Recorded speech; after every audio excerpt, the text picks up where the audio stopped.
Hi everybody, this is Ravi Nallapreddy from Precision Academy. AP Economy, Agriculture. Andhra Pradesh ఆర్థిక వ్యవస్థకి ఇప్పుడు అతి ముఖ్యమైన రంగము వ్యవసాయ రంగం. సో పరిశ్రమలు తర్వాత సేవా రంగము ఈ రాష్ట్రం విడిపోయిన తర్వాత ఎక్కువగా తెలంగాణ రాష్ట్రానికి పరిమితం కావడంతో ఇప్పుడు వ్యవసాయాధారిత రంగాల్లో మాత్రమే ఆంధ్రప్రదేశ్ ముందంజలో ఉంది. కొంతవరకు విశాఖపట్నం దగ్గర పరిశ్రమలు ఉన్నాయి. కాకపోతే ఇప్పుడు ప్రస్తుతానికి అగ్రికల్చర్ చాలా ఇంపార్టెంట్ సెక్టర్. ఇది మనకి దాని గురించి ఈరోజు తెలుసుకుంటాము. అయితే 6 days 6 sessions అన్న కార్యక్రమంలో మనము 6 సెక్షన్స్ ఉన్న సిలబస్ని కవర్ చేస్తున్నాం. గ్రూప్ 1 మెయిన్స్కి ఇంపార్టెంట్ ఏరియాస్ ఐడెంటిఫై చేస్తాం. సో గ్యాప్స్ ఏమన్నా మీకు కనిపిస్తే మీ ప్రిపరేషన్లో మీ నోట్స్లో ఈ ఏరియాస్లో నాకు లేదనుకున్నప్పుడు నోట్ చేసి పెట్టుకోండి. నోట్స్ ప్రిపేర్ చేసుకోవాలి. చివరిలో నేను సోర్సెస్ కూడా ఇస్తాను. కావాలంటే నా స్టూడెంట్స్ ఎవరైనా నా సోర్స్ డాక్యుమెంట్ అడగచ్చు. సో 7th డే మీరు రివిజన్ చేసుకున్నారంటే మొత్తం ఏపీ ఎకానమీ అయిపోతుంది. సో సిలబస్ ఏంటి? Agriculture development in Andhra Pradesh, contribution to SGDP, state gross development, SGDP, regional disparities, ఇది ఇంపార్టెంట్ టాపిక్. ఎస్పెషలీ రాయలసీమకి ఇప్పుడు ఒక 100 సంవత్సరాల నుంచి అడుగుతున్నా, ఇంతవరకు జరిగింది ఏం లేదు కాబట్టి ఆ సమస్య గురించి ఇప్పటికీ చాలా న్యూస్ కవరేజ్ అవుతూ ఉంటుంది. దాని గురించి మీరు ఫోకస్ చేయాలి. Rayalaseema projects, Pothireddypadu head regulator, so దాని ఇష్యూస్, అగ్రికల్చరల్ డెవలప్మెంట్, రాయలసీమ కాదు ఉత్తర ఆంధ్ర ఈ 2 ప్రాంతాలకు సంబంధించినటిది రీజనల్ డిస్పారిటీస్ అంటే. So agriculture development, changing cropping patterns ఎలా మారుతున్నాయి, focus on horticulture, fisheries, dairy. So ఈ మూడింటి గురించి. Government schemes to promote agriculture in Andhra Pradesh. So మనం ఆల్రెడీ గవర్నమెంట్ స్కీమ్స్ వేరే సెక్షన్లో కవర్ చేశాము. అవి మీరు రివైజ్ చేసుకోండి అగ్రికల్చర్కి సంబంధించి. ఇప్పుడు అగ్రికల్చర్ అనే టాపిక్లో ఏం అడగచ్చు? What are the key issues affecting agricultural productivity in AP and what are the recommendations made by committees and expert bodies over the years. ఆంధ్రప్రదేశ్లో వ్యవసాయ ఉత్పాదకతను ప్రభావితం చేసే ముఖ్య సమస్యలు ఏమిటి? ఈ సమస్యను పరిష్కరించడానికి ఎన్నో సంవత్సరాలుగా కమిటీలు మరియు నిపుణుల సంస్థలు చేసిన సిఫార్సులు ఏమిటి? అది రాయాలి. 2, Andhra Pradesh is aiming to the task of doubling the farmers' income in sync with the national agenda. What are the key strategies followed by the state government to achieve this aim? జాతీయ అజెండాతో సమకాలీకరించే రైతు ఆదాయాన్ని రెట్టింపు చేసే పనిలో ఆంధ్రప్రదేశ్ లక్ష్యంగా పెట్టుకుంది. ఈ లక్ష్యాన్ని సాధించడానికి రాష్ట్ర ప్రభుత్వం అనుసరిస్తున్న ముఖ్య వ్యూహాలు ఏమిటి? సో ప్రొడక్టివిటీ పెంచడానికి మెయిన్ ఇప్పుడున్న స్కీమ్స్ అన్నీ కలిపేసి రాయొచ్చు. లైక్ వైఎస్ఆర్ రైతు భరోసా కేంద్రాలు, అక్కడ ట్రైనింగు, అక్కడే గోడౌన్స్, సో ఇంకా నిపుణులతో వాళ్ళకి శిక్షణ కార్యక్రమాలు, ఎన్నో విషయాలలో ప్రొడక్టివిటీ పెంచడానికి గవర్నమెంట్ చేస్తున్న, అట్లే వాటర్ సప్లై చేయడము, ఎలక్ట్రిసిటీ వాళ్ళకి అందుబాటులో ఉండేటట్టు చేయడం. సో ఎన్నెన్ని విషయాలలో వీళ్ళు హెల్ప్ చేస్తున్నారు ప్రొడక్టివిటీ పెంచడానికి అనేది మీరు ఎక్స్ప్లెయిన్ చేయాలి. తర్వాత explain the main feature of YSR Rythu Bharosa. YSR Rythu Bharosa యొక్క ప్రధాన లక్షణాలు ఏంటవి? వైఎస్ఆర్ రైతు భరోసా గురించి పూర్తిగా తెలుసుకోవాలి మీరు. What are the new initiatives of government of AP to address the issue of the tenant farmers.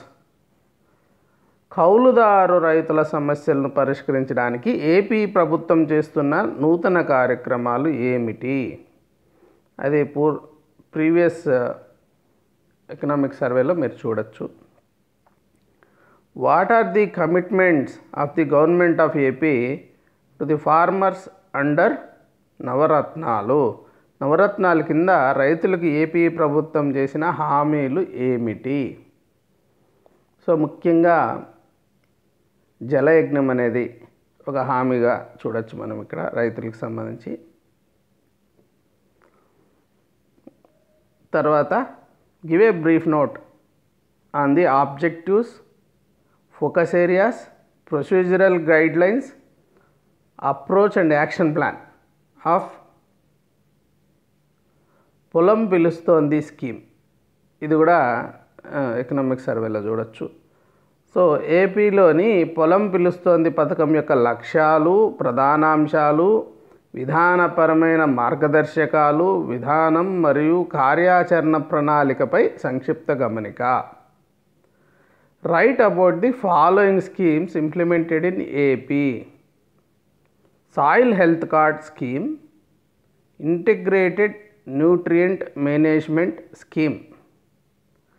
So ఈ పథకాల గురించి రాయాలి. సాయిల్ హెల్త్ కార్డ్ పథకము, ఇంటిగ్రేటెడ్ న్యూట్రియంట్ మేనేజ్మెంట్ స్కీమ్, ఇది ప్రీవియస్ ఇయర్ది ఎకనామిక్ సర్వే. తర్వాత give a brief note of the following projects aimed at usage of ICT in agriculture. So వ్యవసాయంలో ICT వాడక అంటే information and communication technology, computer సంబంధించి. Satellite based crop area estimation and damage assessment, ఉపగ్రహ ఆధారిత పంట ప్రాంత అంచనా మరియు నష్టం అంచనా. సో డ్యామేజ్ అసెస్మెంట్ చేయాలి శాటిలైట్ బేస్ చేసుకొని. ఇప్పుడు రీసెంట్గా ఎక్కువ భారీగా వర్షాలు పడ్డప్పుడు ఎంత డ్యామేజ్ అంతా శాటిలైట్ ద్వారా చేయొచ్చు. Satellite enabled agriculture risk management, ఉపగ్రహ ఆధారిత వ్యవసాయ ప్రమాద నిర్వహణ, risk management. Decision support system DSS. తర్వాత టెక్నాలజీని వాడుకోవడం, intervention for crop cycle management, పంట చక్ర నిర్వహణ అనొచ్చేమో తెలుగులో దాన్ని. తర్వాత IoT solutions for agriculture, internet of things ఇది. తర్వాత డి కృషి. సో ఈ పథకాలు అంటే ఇన్ఫర్మేషన్ అండ్ కమ్యూనికేషన్ టెక్నాలజీ. ఇప్పుడు ఇది మీరు సైన్స్ అండ్ టెక్నాలజీలో కూడా చదువుతారు. సో ఐసిటి ఎట్లా అప్లికేషన్స్, ఐసిటి అప్లికేషన్స్. సో మనం ఎంతసేపు అయినా కానీ ఇండస్ట్రీస్కి ఐసిటి గురించి ఆలోచిస్తాం, కానీ అగ్రికల్చర్కి ఐసిటి చాలా చాలా ముఖ్యమైనది. సో దానికి సంబంధించిన పథకాలు ఏమున్నాయి? Write about drought proofing pilot project which is being implemented in Andhra Pradesh. ఆంధ్రప్రదేశ్లో అమలు చేయబడుతున్న కరువు ప్రూఫింగ్ అనే, దీనికి పెద్ద మంచి ట్రాన్స్లేషన్ కాదు ఇది, పైలట్ ప్రాజెక్ట్ గురించి రాయండి. ఇది కూడా ఓల్డ్ సోషియో ఎకనామిక్ సర్వేలో దొరుకుతుంది. Write about ZBNF, zero budget natural farming initiative in AP. Explain how ZBNF is being used for drought proofing in Andhra Pradesh. ఆంధ్రప్రదేశ్లో జెడ్బిఎన్ఎఫ్ గురించి రాయండి. కరువు నివారణకు జెడ్బిఎన్ఎఫ్ ఎలా ఉపయోగపడుతుంది? ఇది క్రితం ప్రభుత్వమే కాదు, ప్రస్తుత ప్రభుత్వం కూడా ఇంపార్టెన్స్ ఇస్తుంది. దీని గురించి జెడ్బిఎన్ఎఫ్ గురించి బాగా చదువుకోవాలి. ఇంకా ల్యాండ్ రిఫార్మ్స్, ఇవి లెస్ లైక్లీ, ఎందుకంటే సిలబస్లో నుంచి ముందు ల్యాండ్ రిఫార్మ్స్ అనే ఒక చాలా ఇంపార్టెంట్ సిలబస్ ఐటమ్స్ ఒక చాప్టర్ లాగా ఉండేది, ఇప్పుడు తీసేశారు. కానీ ఎలాంటివి జనరల్ అగ్రికల్చర్లో కూడా ల్యాండ్ రిఫార్మ్స్ ఇండైరెక్ట్లీ ఉంటాయి, సిలబస్లో లేకపోయినా, కానీ ఇట్లాంటివి వచ్చే ఛాన్స్ తక్కువ ఉంది, ఓల్డ్ పేపర్స్లో కనిపిస్తాయి. Explain the reasons for constituting a land committee under the chairmanship of Shri Koneru Rangarao in the year 2004 and bring out its recommendations related to land reforms. So Koneru Rangarao committee ఏమేం రికమెండేషన్స్ ఇచ్చింది? Discuss the evolution of tenancy reforms in AP and also explain the main features of the AP tenancy act 1956 including the amendments to the act. So ఇదే అట్లే number ఇలాగే ఉండిపోతుంది 1956కి, ఎన్నో మార్పులు జరిగినా కానీ అట్లే పాత నెంబరే ఉంటుంది ఇయర్ది. Why are land reforms implemented, what are the main laws pertaining to land reforms in AP, ఏపీకి సంబంధించి ఏం చట్టాలు ఉన్నాయి. Explain the scope of land reforms in AP and assess success in computerisation of land records. ఇది ఐసీటీకి సంబంధించి కాబట్టి ఇది కూడా ఇప్పుడైతే ఇది ఒక్కటే రిలవెంట్ అనుకోవచ్చు. Describe the changing structure of land holdings in AP in the past 2 decades. Discuss the problems associated with issue of land distribution in Andhra Pradesh state. ముందు సిలబస్ ఏముండేది ఓల్డ్ సిలబస్లో? Genesis of land reforms, abolition of intermediaries, tenancy reforms, land ceiling, ఇవన్నీ ముందు సిలబస్లో ఉండేవి, ఇప్పుడు లేవు. కాబట్టి ఇట్లాంటి ప్రశ్నలు ముందు ఎక్కువ వచ్చేటివి, ఇప్పుడు ఛాన్స్ కొంచెం తక్కువ. ఇంకా irrigation, this is also very very important area. Evaluate the trends in output and productivity of food and non-food crops in Andhra Pradesh in the present 13 districts since the year 2000 to 2001. Also bring out the reasons for regional variations in productivity levels. 2000-2001 సంవత్సరం నుంచి ఆంధ్రప్రదేశ్లో ఆహారము మరియు ఆహారేతర అంటే అనొచ్చో లేదో, ఇది food crops and non food crops ఉత్పత్తి మరియు ఉత్పాదకత యొక్క పోకడలను అంచనా వేయండి. ఉత్పాదకత స్థాయిలలో ప్రాంతీయ వైవిధ్యాలకు కారణాలను కూడా తెలపండి. సో ప్రొడక్టివిటీలో ఎందుకు ఇలాంటి తేడాలు ఉన్నాయి? కొన్ని మరి ఉత్తరాంధ్ర, మరి కృష్ణా, గుంటూరు, ఉభయ గోదావరి జిల్లాలు సపరేట్గా, తర్వాత ఇంకా ప్రకాశం, ఇంకా రాయలసీమ, ఈ జిల్లాలలో గ్రేటర్ రాయలసీమ ఎట్లా ఉంది ప్రొడక్టివిటీ, ఎందుకు అలా ఉంది? హంద్రీనీవ సుజల స్రవంతి ప్రాజెక్ట్ యొక్క ముఖ్యమైన లక్షణాలను తెలియజేయండి మరియు రాయలసీమ ప్రాంతం యొక్క నీటి అవసరాలు తీర్చడంలో దాని పాత్ర, హెచ్ఎన్ఎస్ఎస్. సో రాయలసీమ ప్రాజెక్ట్స్ అన్నీ కూడా మీరు బాగా గుర్తుపెట్టుకోండి. రాయలసీమ ప్రాజెక్ట్స్ చాలా ఇంపార్టెంట్. ఎగ్జామ్ ఓరియంటేషన్లో ఈసారి రాయలసీమ ప్రాజెక్ట్స్ మీద వచ్చే అవకాశం అయితే నేను చూస్తున్నా. Government initiatives, list the key strategies of AP to make the agriculture profitable. వ్యవసాయాన్ని లాభదాయకంగా మార్చడానికి ఆంధ్రప్రదేశ్ యొక్క ముఖ్య వ్యూహాలు. మెయిన్గా వాళ్ళకి ఇన్పుట్స్, తర్వాత వాటర్ అవైలబిలిటీ, ఇరిగేటెడ్ వాటర్, ఇంకా మంచి సీడ్స్ ఇవ్వడం, ఇవన్నీ చెప్పాలి లాభదాయకం కావాలంటే. అట్లే నష్టాలు రాకుండా మళ్ళీ ఇన్సూరెన్స్ పాలసీస్ అన్నీ చేసుకొని ఎండ్ టు ఎండ్ ఇంటిగ్రేట్ చేసి మంచి ప్రైస్ వచ్చేలాగా చూసి వాళ్ళకి ఇన్స్టిట్యూషనల్ క్రెడిట్ సపోర్ట్ చేసి ఇలా అంతా చేస్తే మంచి ట్రైనింగ్ ఇచ్చి ఏ క్రాప్ వేయాలో ఏమి గైడెన్స్, సో రైతు భరోసా కేంద్రాలు, వాళ్ళకి పెట్టుబడి కోసము వైఎస్ఆర్ రైతు భరోసా, సో ఇవన్నీ కూడా వస్తాయి. ఇవన్నీ చేయడం ద్వారా లాభదాయకంగా మారుతుంది వ్యవసాయం. తర్వాత promise made to agriculture under Navaratnalu can transform the face of the agriculture in AP. Elaborate. నవరత్నాల ద్వారా అగ్రికల్చర్ వ్యవసాయానికి ఇచ్చిన వాగ్దానంలో వ్యవసాయం యొక్క ముఖ చిత్రాన్ని మార్చగలదు అని చెప్పాలి మనం. ఎట్లా? What are the important initiatives that the state government has taken up in the agriculture and allied sectors.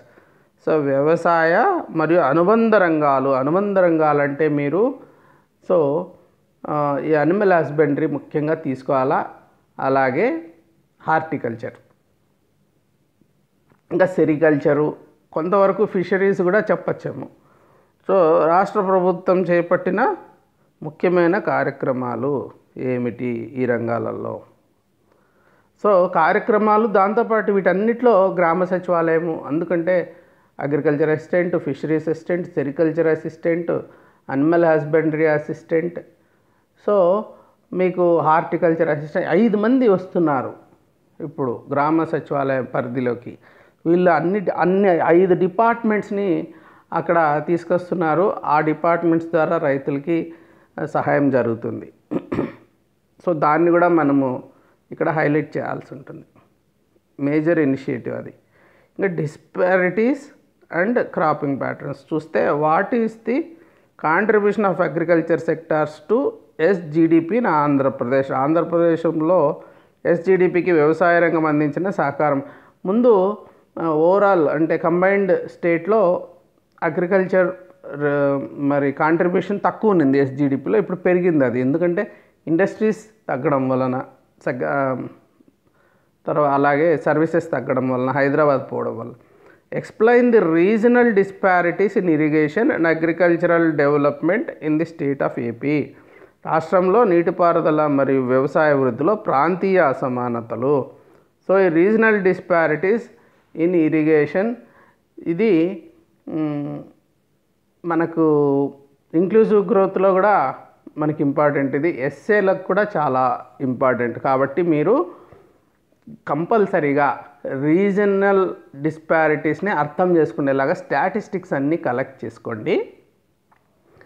దాని మీద మీరు ఒక అవగాహన కూడా తెచ్చుకోండి. ఎన్ని టీఎంసీలు ఇరిగేటెడ్ వాటర్ ఇక్కడ ఉంది, ఎంత రెయిన్ఫాల్ ఉంది, ఏం క్రాప్స్ వస్తున్నాయి, ఈల్డ్ ఎలా ఉంది, రైతుల పరిస్థితులు ఎలా ఉన్నాయి అక్కడ వివిధ ప్రాంతాలలో, ఇవన్నీ ఇంకా ఏమేమి ప్రాజెక్ట్స్ అక్కడికి ప్లాన్ చేయబడ్డాయి, ఇప్పుడు ఏమున్నాయి, ఇవన్నీ మీరు గమనించుకోవాలి. ఇంకా కూడా give a brief note on the changing cropping pattern in Andhra Pradesh. ఆంధ్రప్రదేశ్లో మారుతున్న పంట పద్ధతులు, క్రాపింగ్ ప్యాటర్న్స్. సో ఏమేమి క్రాప్స్ మారుతున్నాయి. ముందు చాలా క్రితం వెళ్ళామంటే ఇంకా రాగులు, సజ్జలు ఎక్కువ ఉండేటివి కదా, ఇప్పుడు తగ్గిపోయినాయి. ఇప్పుడు అంతా వరి, ఇప్పుడు అదే స్టేపుల్ ఫుడ్ అయిపోయింది. సో అలాగా ఏమేమి మార్పులు వచ్చాయి. ఇప్పుడు ఇంకా ఎస్పెషల్లీ రాయలసీమలో తోటలు ఎక్కువ వేస్తున్నారు, నీళ్లు తక్కువ అయిపోయినాయి కదా. ఇప్పుడు వేరుశెనగ, మరి లేకుంటే ఏమన్నా పంటలు పండించుకోవాలంటే కష్టంగా ఉంది. అట్లే కూలీలు దొరికేది కష్టంగా ఉంది. కాబట్టి మరి వీళ్ళంతా తోటలకు, మామిడి తోటలు మెయిన్గా పెట్టుకుంటున్నారు కడప జిల్లాలో. ఇంకా మామిడే కాకుండా వేరేటి కూడా, కోడూరు అటు సైడ్. సో ఇలాంటివంతా కూడా మనం ఎట్లా మారుతుంది అనేది ఎక్స్ప్లెయిన్ చేయాలి. Analyse the dynamics of land use and cropping pattern in Andhra Pradesh. భూ వినియోగం మరియు పంటల సరళిని విశ్లేషించండి. అంటే డైనమిక్స్ అంటే ఎట్లా, ఏ కారణాలుగా మారుతూ ఉంటాయి, ఎందుకని. సో ప్రైస్ కావచ్చు, దానికి కొత్త కొన్ని ఇప్పుడు అరటి ఉంది అనంతపురం జిల్లాలో. సో ఇంకా కరేపాకు ఉంది. ఏమేమి మార్పులు వస్తున్నాయి, ఏవేవి ఎక్కువ అవుతున్నాయి. ఇప్పుడు దానిమ్మ చాలా ఎక్కువైంది, ఎందుకంటే మాకు కొంతమంది రైతులు సంవత్సరానికి ఎకరాకి 5 లక్షల లాభం కూడా తీశారు. కాకపోతే వైరస్ వస్తే అది చాలా కష్టం, ఇన్వెస్ట్మెంట్ కూడా ఎక్కువే ఉంటుంది. సో అట్లాంటి సక్సెస్ స్టోరీస్ ఉన్నప్పుడు చాలామంది పెట్టేసుకుంటూ పోతారు. అలాగా క్రాపింగ్ ప్యాటర్న్స్ మారుతూ ఉంటాయి. ఇప్పుడు టమాటోలు అనేటివి ముందు లేకుండే, ఇప్పుడు మదనపల్లి ఏరియాలో టమాటోస్ చాలా ఎక్కువ పెట్టడం జరిగిందనమాట. సో కాకపోతే ఇట్ బికేమ్ అగైన్ ఎంటైర్ స్టేట్కి, 2 స్టేట్స్కి కూడా టమాటోస్ పెద్ద మార్కెట్ ఏది అంటే మదనపల్లి అని చెప్పచ్చు. సో ఇట్లాంటి భూ వినియోగం కానీ పంటల సరళిలో కానీ మార్పులు వస్తుంటాయి. తర్వాత horticulture. So explain the importance of horticulture in the state of Andhra Pradesh and explain the export potential of this sector. Andhra Pradesh రాష్ట్రంలో ఉద్యానవన ప్రాముఖ్యతను వివరించండి మరియు ఈ రంగం యొక్క ఎగుమతి సామర్థ్యాన్ని వివరించండి. సో ఇంపార్టెన్స్ ఆఫ్ హార్టికల్చర్ చాలా అంటే చాలా ఇంపార్టెంట్, ఇప్పుడే చెప్పాను కదా నేను. సో ఇది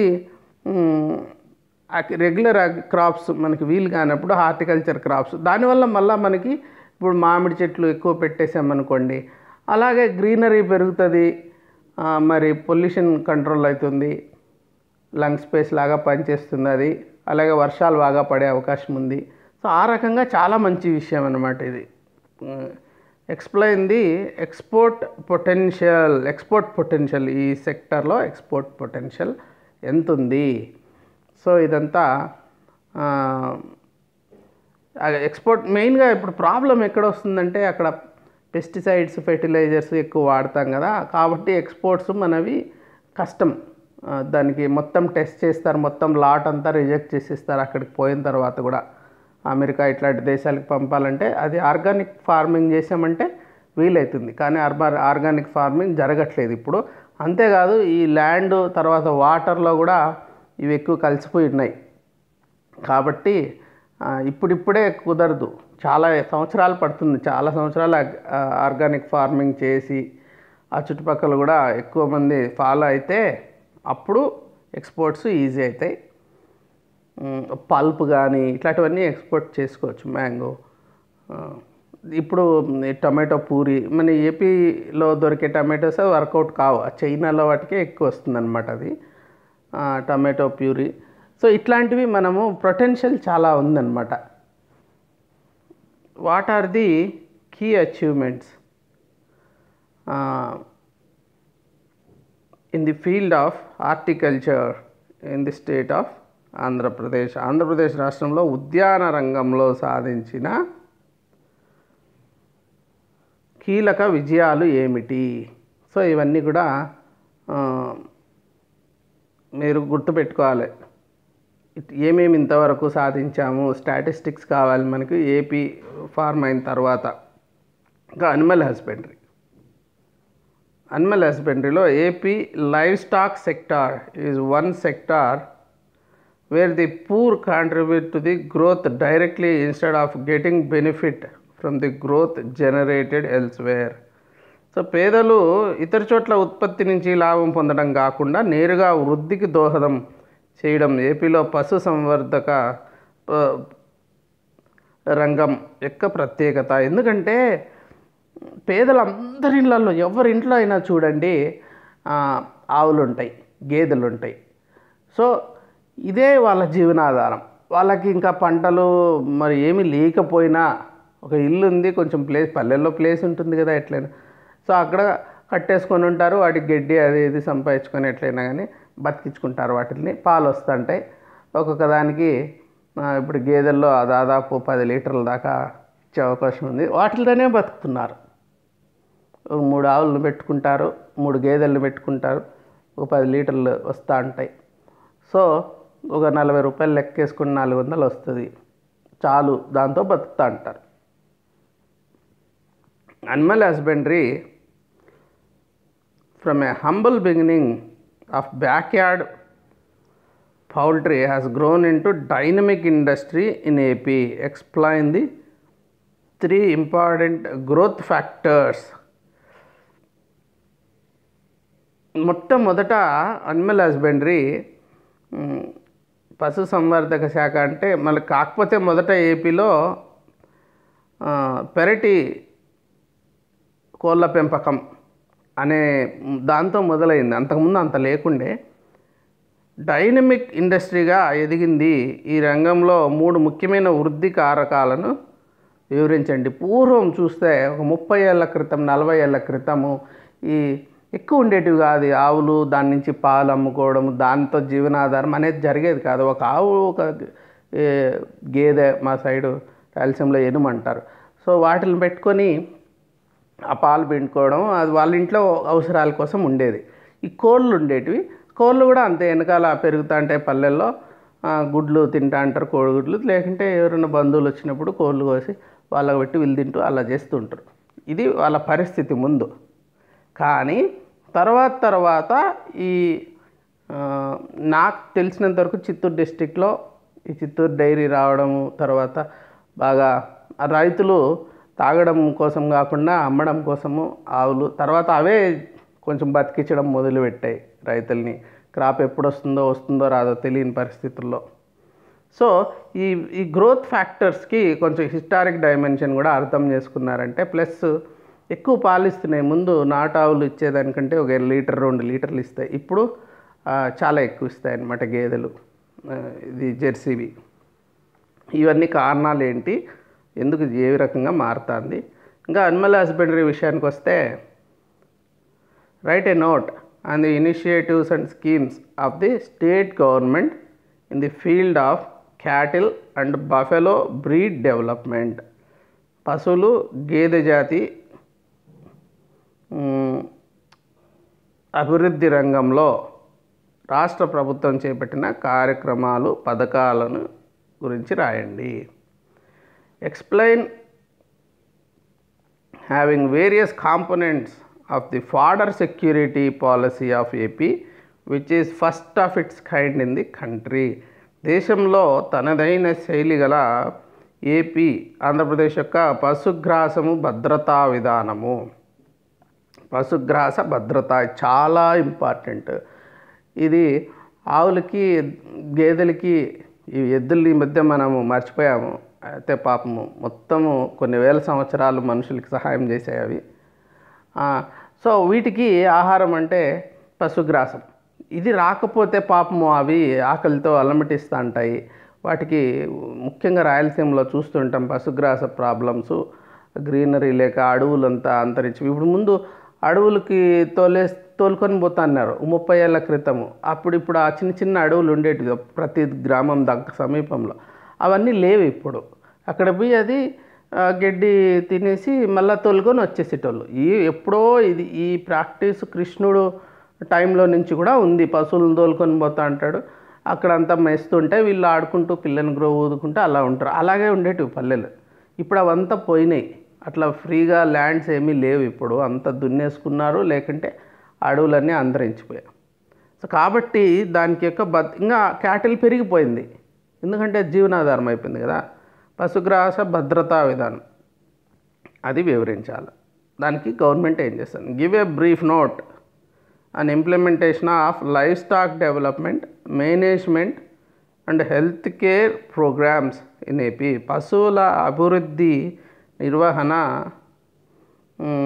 మరియు ఆరోగ్య సంరక్షణ కార్యక్రమాల అమలుపై సంక్షిప్త గమనిక ఇవ్వండి. ఇది ఇప్పుడు మీరు ఏం చేస్తారంటే, ఈ ప్రోగ్రామ్స్ అన్నిటి గురించి కొన్ని ఐడియాస్ గురించి మీరు ప్రీవియస్ ఎకనామిక్ సర్వే కూడా ఒకసారి రెఫర్ చేస్తే మంచిది. 2 ఎకనామిక్ సర్వే, ఈ ఇయర్ది ప్రీవియస్ ఇయర్ది కూడా చేయండి. ఇంకా అనిమల్ హస్బెండరీలో explain the infrastructure support to dairy, sheep, poultry sectors by the state government. So పాడి, గొర్రెల పెంపకము, కోళ్ళ పెంపకం రంగాలలో మౌలిక సదుపాయాలను అందించడంలో రాష్ట్ర ప్రభుత్వ సహకారము. సో పౌల్ట్రీ ఏపీ చాలా అహెడ్ ఉంది. చాలా అంటే చాలా, ఎప్పటి నుంచినో. ఇప్పుడు మళ్ళీ పాడి పరిశ్రమ కూడా బాగానే ఉంది. గొర్రెలు ఇంకా అంత డామినేట్ చేయకపోయినా మిగిలిన 2 రంగాల్లో మనము చాలా అహెడ్ ఉన్నాం. సో వీటిల్లో గవర్నమెంట్ ఏం చేస్తుంది, ఇన్ఫ్రాస్ట్రక్చరల్ సపోర్ట్ ఎలా ఇస్తుంది. ఈ మధ్యనే మనము ఆనంద్లో ఉండే డైరీ డెవలప్మెంట్ వాళ్ళతో టైఅప్ చేసుకొని వాళ్ళ ద్వారా చేస్తున్నట్టుగా న్యూస్ ఉంది కదా, అది కూడా మీరు కొంచెం గమనించుకోండి. ఇక్కడ what are the key achievements of AP dairy development cooperative federation APDDCF. ఇవంతా మెయిన్గా సహకార రంగంలో ఉన్నాయి. ఆంధ్రప్రదేశ్ పాల అభివృద్ధి సహకార సమాఖ్య సాధించిన కీలక విజయాలు ఏమిటి? సో ఈ హెరిటేజ్ వచ్చాక సహకార రంగం దెబ్బతినిందని ఒక అలిగేషన్ కూడా ఉంది. అయితే ఇప్పుడు మళ్ళా విజయ డైరీ అని, తర్వాత ఈ సహకార రంగం అనేది ఎట్లా అభివృద్ధి చెందితే రైతులకి చాలా ఈ డైరీ డెవలప్మెంట్ ఎట్లా హెల్ప్ అవుతుంది, గవర్నమెంట్ ఏం చేస్తుంది? AP is home to world renowned life stock brands. In this context, explain the programs to augment the livestock sector capacity and to conserve the native livestock breeds. ప్రపంచంలో ప్రపంచ ప్రఖ్యాత పశువుల brands అనకూడదేమో, వాటి రకాలు జాతులు మేలు జాతులు ఉన్నాయి. ఈ సందర్భంలో పశువుల రంగ సామర్థ్యాన్ని పెంచడానికి మరియు స్థానిక పశువుల జాతులను సంరక్షించడానికి, ఇది బయోడైవర్సిటీ కూడా ఒక రకంగా అనొచ్చు. చాలా ముఖ్యంగా మనకు ఈ పశువులకు సంబంధించి మరి ఒంగోలు గిత్తలు వినే ఉండింటారు. చాలా బలంగా